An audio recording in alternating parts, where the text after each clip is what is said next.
Welcome to SABC News Channel. I think at the top of this, we have to say thank you to the people who work with you there at DENOSA. Thank you to the health workers who have continued throughout this pandemic to be the frontline people that we go to when we are sick. And I'm sure there's fatigue with many of them who've been in the front lines since the beginning of this pandemic.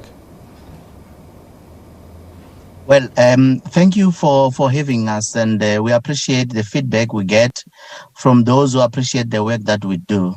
And I must say it's taking its toll in that many nurses could not take annual leave this year.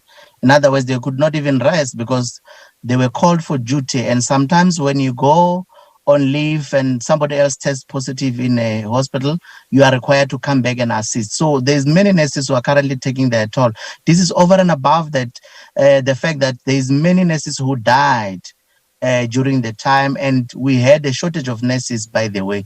And the little nurses that were contracted with the contract employment of 6 months and a year by the departments across all provinces, they have not been absorbed to be permanent employees, but the shortage is right there, it's rife.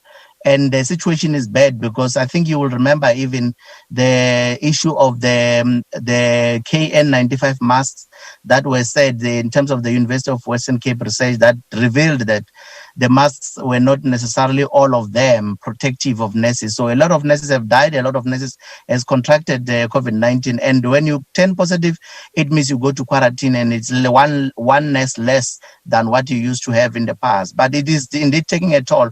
We do hope that as a country, we can traverse this difficult time, and with the hope that we'll be able to comply with what is needed. We know how South Africans behave during festive. It is very difficult. The reality is that the virus is there and it kills. So we must take all precautions and ensure that we get ourselves safe. So we're asking the public, protect us as nurses because we need to take care of you. So protect us as nurses, protect us, you, the public. Yeah. So that we can take care of everyone else who's sick. And we are seeing a rife we know the rife that is caused by the accidents, and which you primarily think part of the problem is the alcohol sales and the curfew that has been relaxed.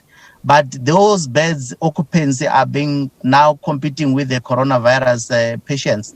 It's going to be bad if we know how South Africans behave during festive. If it gets worse, everyone will be in trouble. Simon, let's fast track this interview before we run out of time. Let's maybe take a step back. Earlier this year, when South Africa started preparing for COVID-19, we spoke about 1,600 field hospital beds was going to help with the capacity. We know that those leading to the numbers decreasing by August. Most of those field hospitals were closed down for various reasons. Where do we stand now? You mentioned that we don't have enough nurses. Do we have enough beds for the second wave that has hit the country? Do you know if any of those field hospitals will be reopened? We know that there are cases, in particular in the Eastern Cape, where ambulances are parked outside with patients in the back because they can't get beds in various hospitals.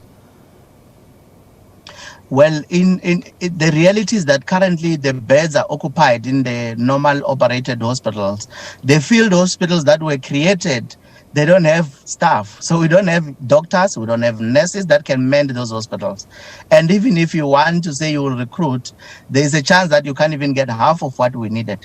That's why we think to defeat this problem, what we need is strict compliance by the society in general, because even if you go to the retired nurses and everyone else, some would be having comorbidities and all that. We cannot reach a stage where we have enough nurses and doctors to take care of everyone else in society. The field hospitals cannot open because there's no staff members to work and mend them. There are no doctors, there are no nurses. That's the crisis we have. We kept on saying, we need to make sure that our health system is resilient. We have enough nurses, we have enough doctors, but we never listened. But the reality right now is that we're not crybabies. We're in this situation. Let's just prevent from getting sick and ensuring that at least not many people will die many people then survive this disease. You mentioned that, I mean, it's interesting what you're saying, because we've always been of the perception that South African nurses are, well, they're wanted everywhere you go. You go to, I had an aunt, for example, who went to go ply her trade in the United Kingdom as a nurse because South African nurses are in demand. You think that we have a surplus? We've got a lot of nurses, but what you're saying is actually maybe we do not. We don't have a surplus of nurses. I can tell you that on an annual basis, we would cry about community health, community nurses who complete post-community service, that they should be retained. Otherwise, a lot of nurses are working. Most of them are working. Those who are overseas, they are comfortably working where they are because of conditions of employment. Those who are working in South Africa, who are working in the pharmaceutical industry, who are reps, and even the private sector, they are comfortably employed there. So even if we want to attract them, currently we cannot get enough nurses to even open those hospitals, which means those hospitals cannot operate. And over and above that, if those hospitals can operate with nurses who are currently in other hospitals, it means you have to abandon the other hospitals. And we know that that's a situation we cannot do because we have beds that are full. In Gauteng, the beds are now filling up. It's so difficult to even find a bed. You can find an ordinary other patients other than coronavirus, but they struggle to get a beds at the current moment. DENOSA President Simon Hlungwani, thank you very much indeed for speaking to us. Much appreciated. And once again, much appreciate the efforts that you, the nurses and the frontline workers out there are doing in trying to curb the spread of COVID-19. Be safe, sir.